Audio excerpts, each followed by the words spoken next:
윤석열 대통령은 학교폭력 근절의 의지가 있기는 한 것입니까? 윤석열 대통령이 방송통신위원장에 이동관 대협력 특별보좌관을 사실상 내정했다고 알려졌습니다. 정순신 자녀의 학교폭력 사안에 이어 자녀의 학교폭력 은폐 의혹을 받는 인사가 또다시 윤석열 정부의 장관급 인사로 거론되고 있는 것입니다.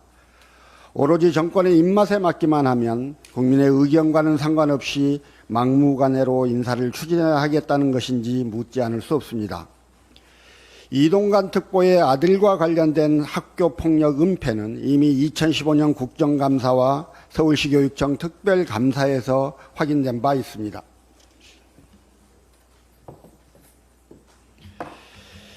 2015년 국정감사 당시 이동관 특보 아들로부터 학교폭력을 당한 피해자의 진술서가 공개되었는데 거기에는 작년 3, 4월부터 이유 없이 팔과 가슴을 수차례 때렸는데 강도가 좀 세져서 멍도 많이 들었습니다.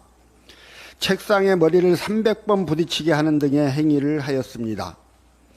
누구누구와 나를 같이 불러서 둘이 싸워서 이긴 사람만 살려준다고 하고 어떨 때는 나보고 누구누구를 때리라고 해서 약하게 때리거나 때리지 않으면 나를 때렸습니다. 라고 기재되어 있습니다. 직접 폭행을 행사함은 물론 학급 동기 간의 구타를 시키는 등 아주 심각한 학교폭력임을 알 수 있습니다. 그러나 당시 당연히 열렸어야 할 학교폭력대책자치위원회는 열리지 않았습니다. 그리고 이동관 특보의 아들은 고려대에 수시로 합격했습니다. 2015년 국정감사에 출석한 입학사정관은 만약 이동관 특보 아들의 학교폭력이 생활기록부에 기재되어 있었다면 수시 모집에서 불합격됐을 것이라는 의견을 제시했습니다. 권력자이기 때문에 가능했을 진실의 은폐가 자녀의 특혜로 이어진 것은 아닌지 따져봐야 합니다. 더욱 황당한 것은 이 학교폭력 은폐 사건에 대해 검찰이 증거불충분을 이유로 무혐의 처리했다는 것입니다.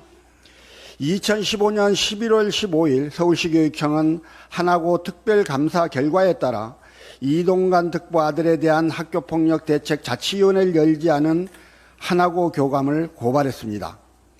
서울시 교육청 고발장에는 가해 학생이 고위층 자녀라는 것을 알고 학폭위 위원장이라는 자신의 지위를 이용해 이를 심의하지 않음으로써 학폭위 업무 수행 활동을 불가능하게 했다라고 적시되어 있다고 합니다. 그러나 검찰은 그로부터 1년이 지난 2016년 11월 30일 혐의 없음 처분을 했습니다. 최초 고발 사건을 받은 검사는 그 이름도 유명한 손준성 검사이고 최종 혐의 없음 처분을 한 검사는 윤석열 대통령과 함께 박근혜 문화예술계 블랙리스트 수사를 했던 김도균 검사였습니다. 참고로 검찰이 무혐의 처분을 하기 직전에 32대 검찰총장을 지냈던 김가경 변호사가 하나고 이사장으로 부임했습니다. 우연과 우연이 만나 운명 같은 당연한 결과를 만든 것이 아닌지 의심스럽습니다. 정순신 전 국가수사본부장 임명자가 낙마한 게 지난 2월입니다. 그런데 또다시 학교폭력 은폐 의혹의 이동관 특보를 거론합니다. 윤석열 대통령은 국민이 두렵지 않습니까? 이동관 특보의 방송통신위원장 후보자 내정 검토 철회에서 끝낼 일이 아닙니다. 국민의 의혹이 이어지고 있는 만큼 이동관 특보를 즉시 해촉하고 아빠 찬스를 통한 학폭 무마, 입시 부정 의혹에 대한 철저한 진상규명을 해야 합니다. 그것이 최소한의 공정이고 상식일 것입니다. 이상입니다.